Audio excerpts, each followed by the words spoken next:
Bagi orang Indonesia, Gunung Bromo merupakan sebuah tempat wisata yang ikonik. Gunung aktif dengan tinggi 2.392 meter, dikelilingi oleh hamparan pasir, serta pemandangan matahari terbit yang spektakuler membuat Gunung Bromo memiliki daya tarik tersendiri bagi sejumlah wisatawan lokal maupun mancanegara. Jadi tidak salah apabila Gunung Bromo menjadi destinasi wisata unggulan yang dimiliki oleh Indonesia. Namun tidak lengkap rasanya apabila membahas Gunung Bromo tanpa mengenal penduduk asli yang hidup di sekitarnya, suku Tengger.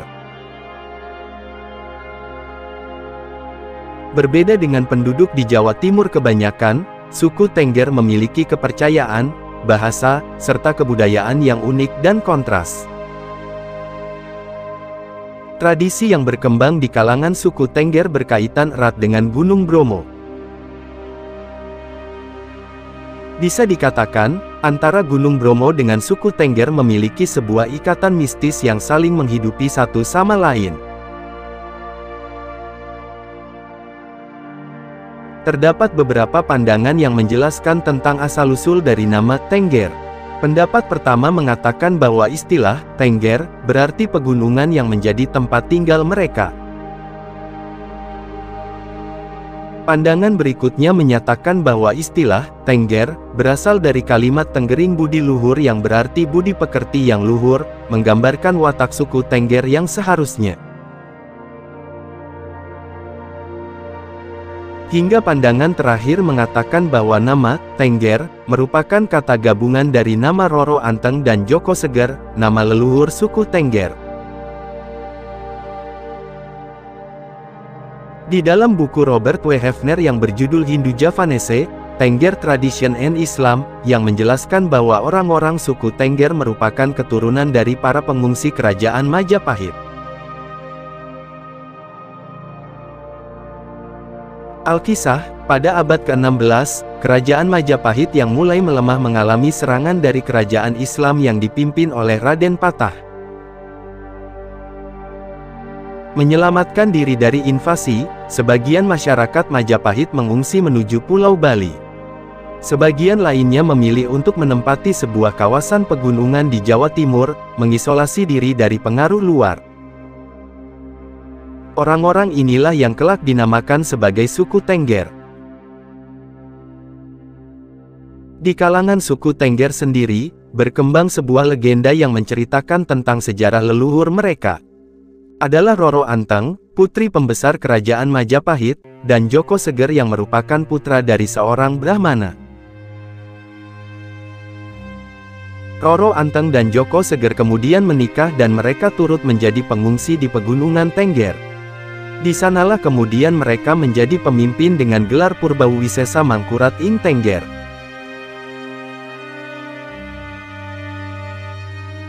Keturunan dari Roro Anteng dan Joko Seger inilah yang kelak menjadi suku Tengger di Jawa Timur.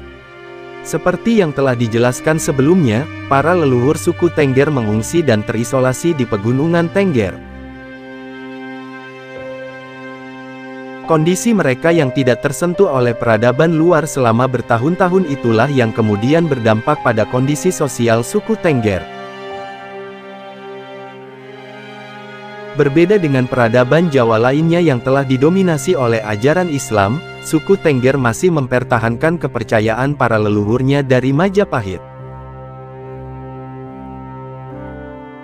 Para leluhur suku Tengger menganut aliran kepercayaan Siwa Buddha yang kemudian berkembang menjadi agama Hindu seperti yang dipegang oleh suku Tengger kini.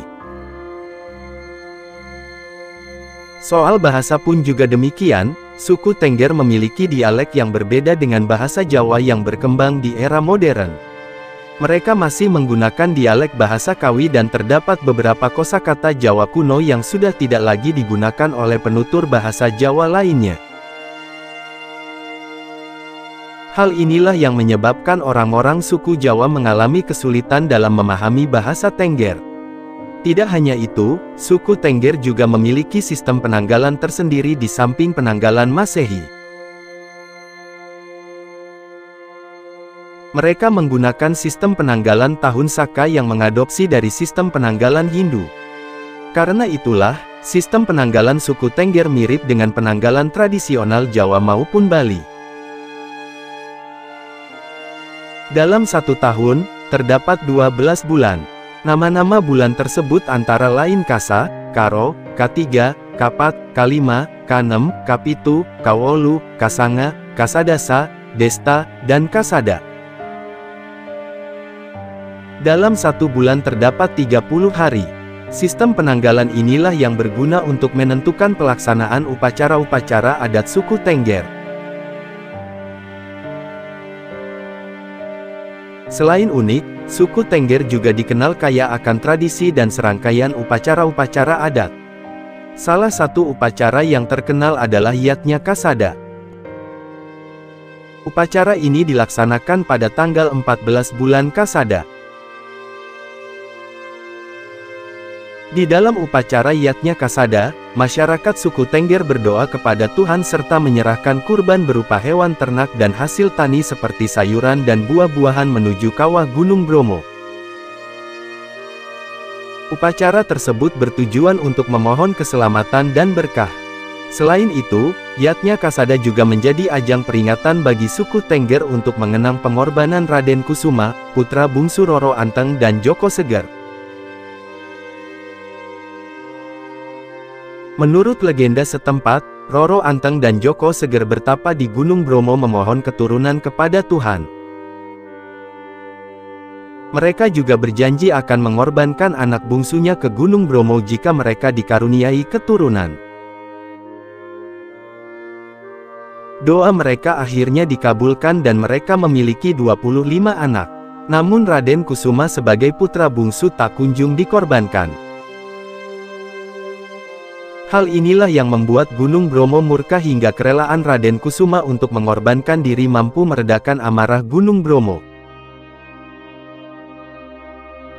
Kini, Yatnya Kasada menjadi upacara adat suku Tengger yang mampu menarik minat para wisatawan. Momen tersebut berkontribusi pada banyaknya jumlah wisatawan yang mengunjungi Gunung Bromo. Tidak hanya menawarkan pemandangan yang indah, wisata di Gunung Bromo juga dihidupkan oleh tradisi dan keunikan suku Tengger yang masih lestari hingga kini.